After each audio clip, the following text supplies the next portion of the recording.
siphinde futhi sibheke insika yomaskandi channel, ipage laphana ku-Facebook, i-advertise umsebenzi kaMbeje, Mbeje 2025 album tracklist title, lathi ichunu asohlupha featuring Umnotho Majola, featuring Zondi.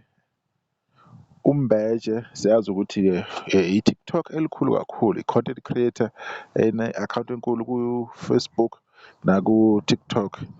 Abanye abantu abasuke from ukuba i-content creator bakwazi ukuthi behlanganise i-content creation nomculo, and ucoka laphana-ke kumaskandi. Uzokhipha icwecwe elisha sha, elinezingoma eziwu-8. Iy'ngoma zakhe y'hamba kanje: ethi washona lena, ucabashe unesihlama, Velu featuring Mnotho Majola, 4 wangenza, 5 ifoni featuring Zondi, 6 lathi ichuna sohlupha. Shuthi ingoma enayibonga ngoba ina 15 minutes ngokusho kwepost la. Besithi 7 impumelelo, 8 my friend.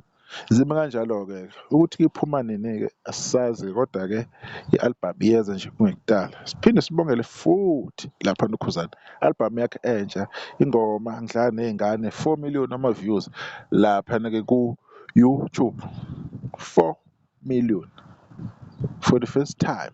Khuzani emlandweni wakhe ubrekhe u-4 million within 10 months emsebenzini wakhe. Siyazi ukuthi abanye bakwenza lokho with a couple of months, kodwa ziningi izinto uKhuzani ezenzakalile empilweni yakhe zanganakwa.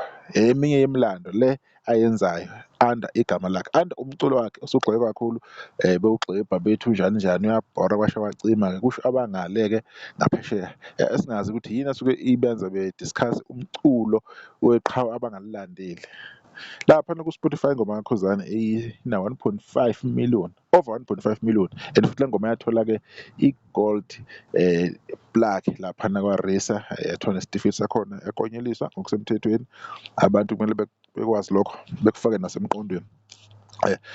Abantu-ke baphushile-ke kuKhuzani kulokhu, as much as nguwumuntu othanda ukuthi ngi-criticize lapho nalapho ngenxa yokuthi abantu kumele bafake umfutho, kodwa abantu baphushile Nkosi yami, bamsebenzele uKhuzani. Laba abakwazile ukuthola amandla basebenze kakhulu, akulula bafuthi ku-stream. Siyazi ukuthi abantu abaningi uku-stream ingoma zabo ziyagijima, zino-4 million, abanye zino-3 months, siyakwazi lokho, kodwa not everyone ongaba naleyo luxury leyo ukuthi abantu be-stream ngaleyo ndlela le. Khuzani naye omunye kwabantu-ke osabambe loya mgxegxo loyana, and ababaningi abantu aba-stream isikhathi eside umculo njengokaKhuzani. Abantu bayifunela labo shuni basehholisi ngokusho kwabo, asazi ukuthi kujahwephi, kodwa-ke bathi yiyo into edlisayo, asazi. Kodwa-ke ngilapha-ke emculweni kaKhuzani ukuthi ingoma yakhe angidlala ney'ngane sishaye 4 million ama-views laphana ku-YouTube, abantu beqhubeke beyidlale bengadikibali, bengakhohlwa nomsebenzi kaMbeje uyeza, i-album entsha sha 2025. Maybe sizokhona-ke ne-music video or i-album prom, izinto ey'njengalezo-ke sophinde sibuye la uma sikuthola lokho ngesikhathi sizokuveza. Siyabonga ithuba, sesizokhuluma ngokuzayo, nisale kahle.